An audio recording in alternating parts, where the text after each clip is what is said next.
I've told you about my different parts of my growing up, and one of the things that really shaped my life, a big part, was whenever I was 7 years old. My grandmother, she needed someone to mow her yard, and she made a proposal to me. She said, "I will buy you a lawnmower, and you can mow my yard with it, and I'll credit it back to you $7 a week each time you mow until it's all paid for. And then when it's paid for, I'll pay you the $7 a week." And she had a little beauty shop, and the front was a bedroom that she'd converted of her house. And so little ladies would come up with their weekly hair appointment to get done, and they would see me mowing her yard, and they would need somebody who would mow it, and so it would get added. Another person grew to where I was mowing 40 or 50 yards a week in the summer. I had made more money than any teenager should have had at their disposal, and blew most of it. That's kind of the way that thing is. But saved up enough that when I turned 15, I bought a 1969 Mustang. I'd had the money saved up to do that, and I couldn't drive it. I just had the car, and then I worked on it for a while till I got it fixed up, and immediately crashed it about 6 months into driving. So that's kind of the way things work. But a few years after that, I began mowing my other grandparents' yard, and my grandpa Pete had a stroke when he was young, and wasn't able to work, so he did what he could to make it. He would buy, he'd find someone who was selling old guns in the newspaper, someone at an estate sale or something. He would buy them, restore them into beautiful condition, and then resell. And that was how he made money to support them.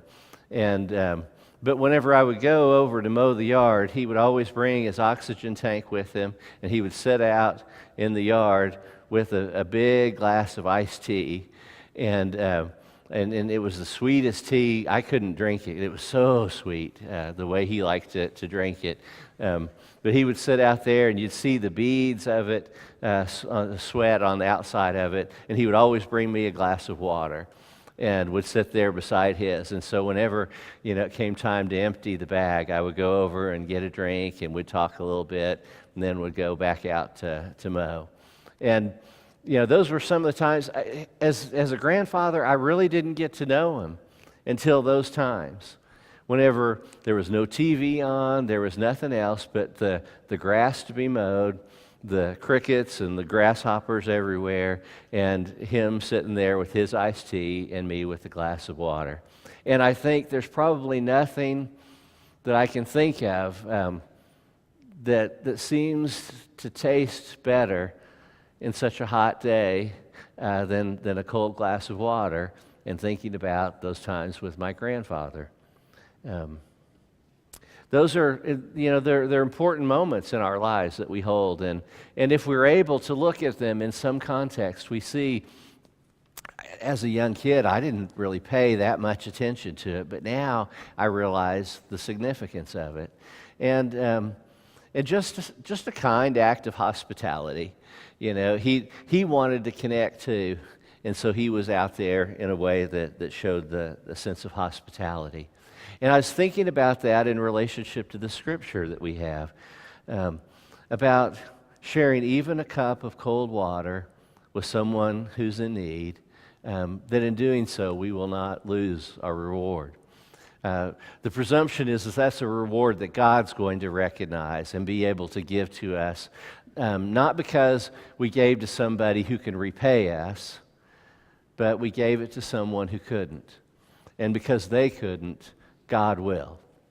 And I think that's an amazing promise to us, that when we reach out to people whose lives are in a place of brokenness or hurt, when we help someone who's in that kind of need, not expecting to be paid back, God sees that and recognizes it. That's awesome. It really is awesome. When we can think about ways that church helps bring ministries of a simple cup of cold water, of hospitality, to places of brokenness, and hot places that are parched.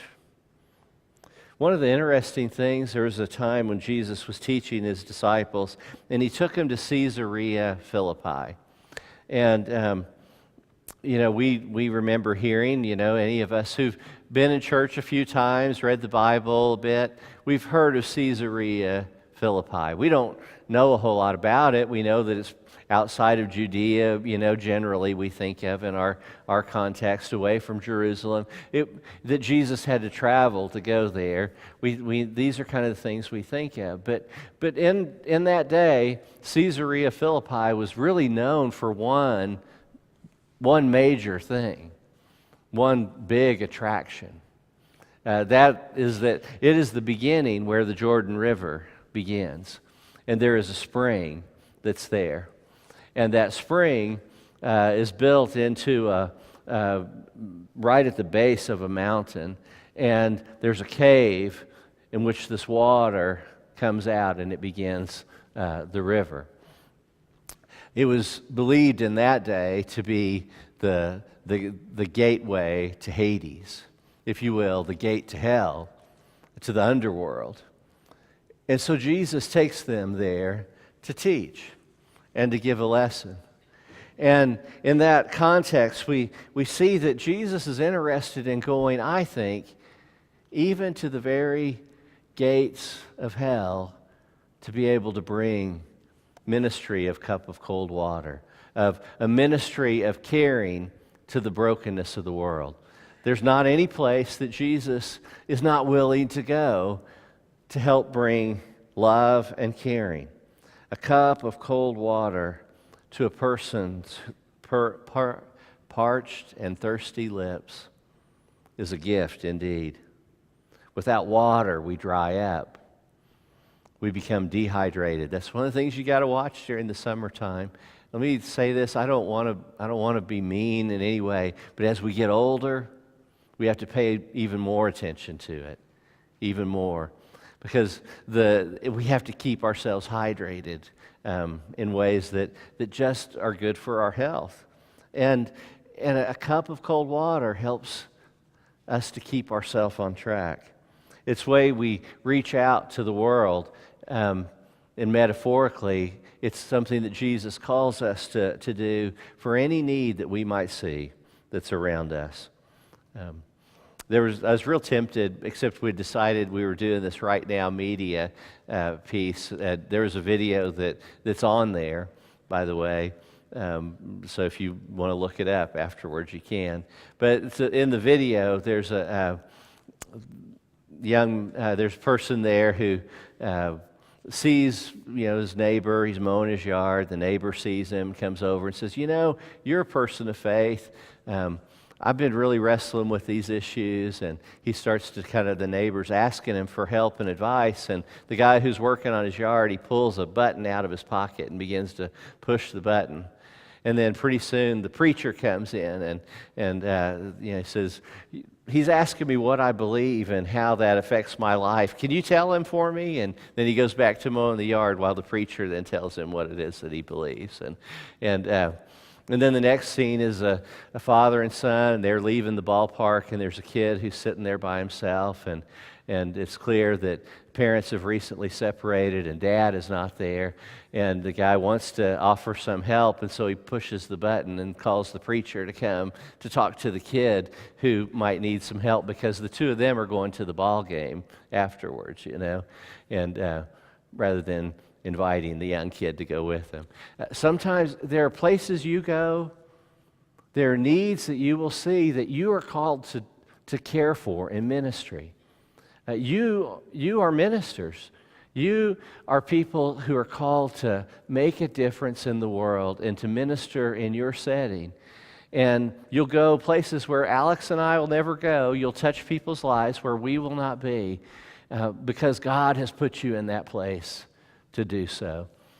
Not to push the button to call us to come take care of it, but God's calling you to find a way to reach out and to offer compassion. Now, part of that might be you see a need and you see something and you say, Scott, there's something going on in our community we need to do something about. How can we do something together to address that? Not that we're not in this together, but there are times where it'll be, if anything's going to happen, it'll be you who will have the opportunity to make a difference.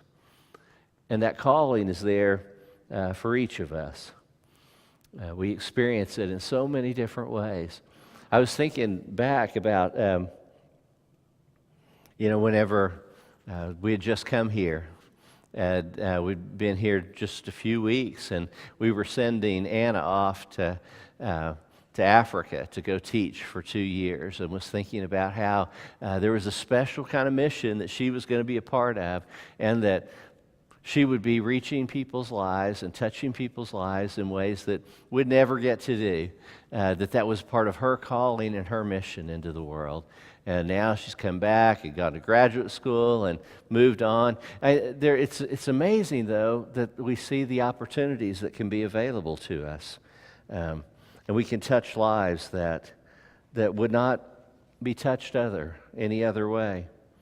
When you came this morning, I don't know how many of you did, but did any of you go by the Life Center, get a cup of coffee, maybe some orange juice or a biscuit that was out there?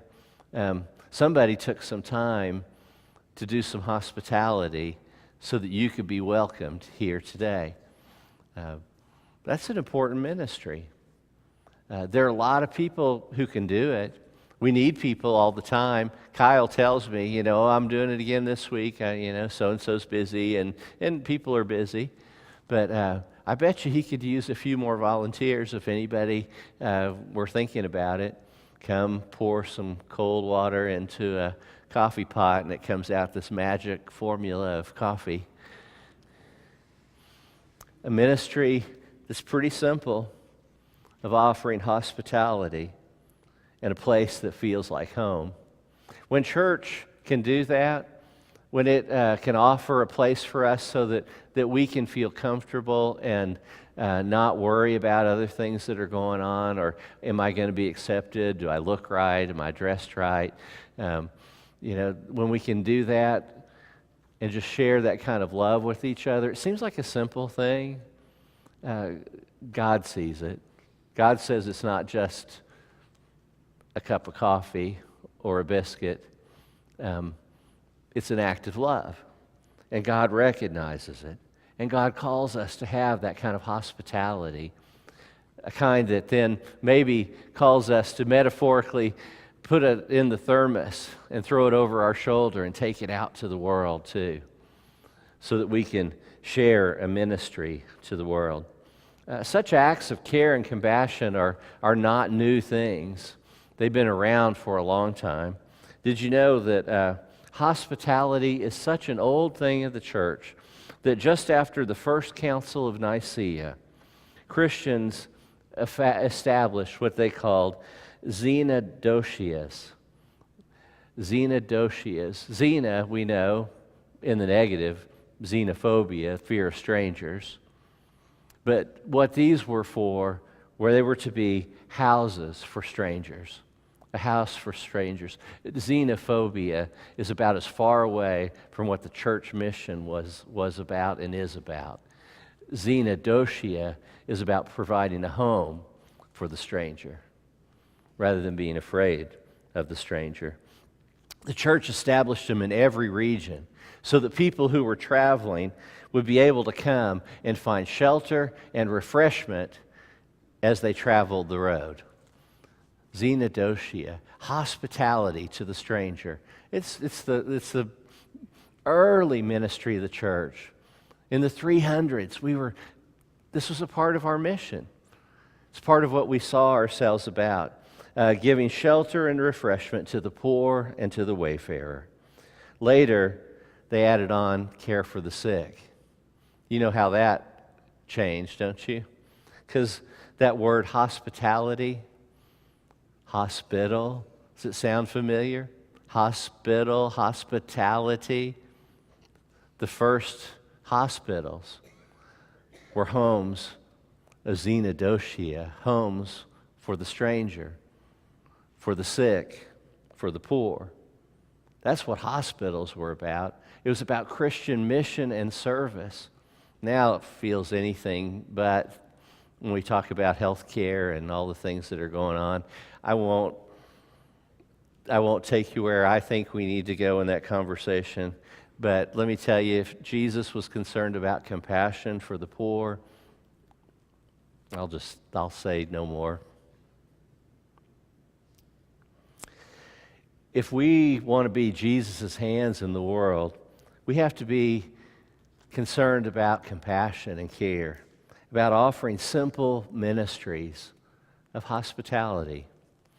One of the things that I think is great about our church is we have a pretty high percentage of the people in our congregation who are a part of Sunday school classes and connected in groups that way. Those provide for us kind of communities of support and networks of support for each other. One of the things I think we need to do more of, though, and if you're a part of one of those Sunday school classes, think about how you can let that group add on another component of fellowship and support by wondering, can I invite that class to come to my house and us gather for dinner? Or it doesn't even have to be for dinner, maybe just to come and spend a time of fellowship and just have some water, tea and coffee and some hors d'oeuvres and just have some time to spend together. Angie and I were kind of trying to think about that with the New Generations class, and we've been wanting to have all of them over to the parsonage and to have all the families come too, and we realized our parsonage, because of the way we keep it, is not exactly child friendly. But we would want everybody to be together. So what we did is last Sunday, invited everybody to come, and we did it in the fellowship hall, the Life Center. And it became our home for hospitality and just to share in time together. No agenda, just to be with one another. What if we did that with our groups? We just took our Sunday school groups and just said, not sure I can do it in my living room, so we'll do it in our living room. Do it in the Life Center, and then just schedule it with the office and make it happen. There are all kinds of ministries and ways that we can live and reach out in care and compassion to the world. Years ago, when we were in Pawnee and Skeety, on Friday nights in Skeety, the town of 100 people. Actually, it was 96 most of the time we were there. It never got up to 100. It got up to 98 one time, but then folks passed away and got down to 94 at one point. But always kind of steady there in the 90s. But on Friday nights, some of the parents, some of the ladies in the church, some were grandmothers, they would come up to the church and they would fix macaroni and cheese and hot dogs. And they would provide a space for the kids in the community to come. And all of a sudden, on Friday night, there'd be 25 kids there. And when I say kids, from like 2 years old up to about 14, 15 years old. If they get any older, they get a car, or they have a friend who gets a car, and they were gone. But they get up to, around that age, and they would all come, and they would participate together. One of the teachers, one of the people would put a lesson together, so they'd do lessons, they'd do some little craft. If they could twist my arm, I'd get there, and I'd bring my guitar, and we'd sing songs for the last 20 minutes of it. And then all of a sudden, these kids in the darkness just disappeared. No parents came to pick them up, because it was just such a small town, they would just walk home. Or maybe parents weren't there to pick them up, and they would just kind of be off. It was a sign of hospitality to kids who didn't have any other place, nothing better to do, and who loved being able to come up for just that period of time. What would God be calling you if you were to look into this community of Chickasha? What would God be calling you to say, we need to have such a ministry to do? I don't believe that there's anything that we can see, a need that we feel God might be calling us to reach out and to meet, that God won't resource us to do. I think if we saw it, we felt the need, and we began to figure out a way to reach out to it, God would give us whatever resources we need to make it happen. What would it be? I look around and I wonder. I think about what if we wanted to try as a church to figure out how we could reach over the next 50 weeks, 50 people that would help connect them in to our life and relationship with God and into the life and ministry of this church. Could we do that? Seems like an ambitious goal. One person a week. Could we find a way to help bring one person a week into the ministry of this church, to help shepherd and to guide them in ways that God would direct, and to help give them the resources that they need in their life to make it go? This is for Thomas. He was asking me the other week, how do they know when to get up and come do the, is there some special code or word? And he's like, well, if I'm wondering this, probably everybody out there is wondering, how. And the truth is, I don't really know, but I do know that they can tell when I'm making the turn toward the end, and so they do make their way up here. There's something in there.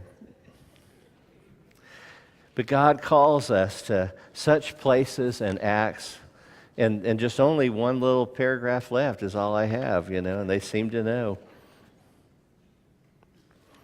Have you ever noticed in your life, if you change one thing, how much it calls other things in your life into question? You change one thing about your life that puts you into a closer relationship with God and God's will for you in your life. And look at how many other things God will put there to call you into a closer relationship. I first kind of noticed this whenever the kids wanted us to start recycling. And so we began, recycling things and sorting them out. And then it began to make me question other things. What do I do with this and what do I do with that? And further out. Just a little small thing began me to think more about just how I live and function in this world. Think about if I just put, I'm going to treat every person I see as if they're a child of God. Change one thing. I'm going to look at every person I see this week as if they are created in the image of God. How differently would you look at things? Would you watch the news differently? Would you think differently about political parties or people that it's easy to think bad about somebody who's far away? Would you, if you saw them in God's image in them created in God's image, would it change how you think about them? Would it change how you see the person who stands on the other side of the counter when you go to the grocery store? Would it change how you look at the person that just cut you off in traffic? Would it change anything about how you look at the person walking down the street? If they were created in God's image and you recognized it, would that change it? I think it'd be like offering a cup of cold water. I think it'd be like we live in a world where God's grace was that accessible to each of us, that we were able to just extend a hand of welcome, a word of hospitality, a hug of grace, a piece of bread and juice given for the world, that we all might be made whole. Might change a lot of things, something so very simple, if we placed it at the core of our lives. Amen.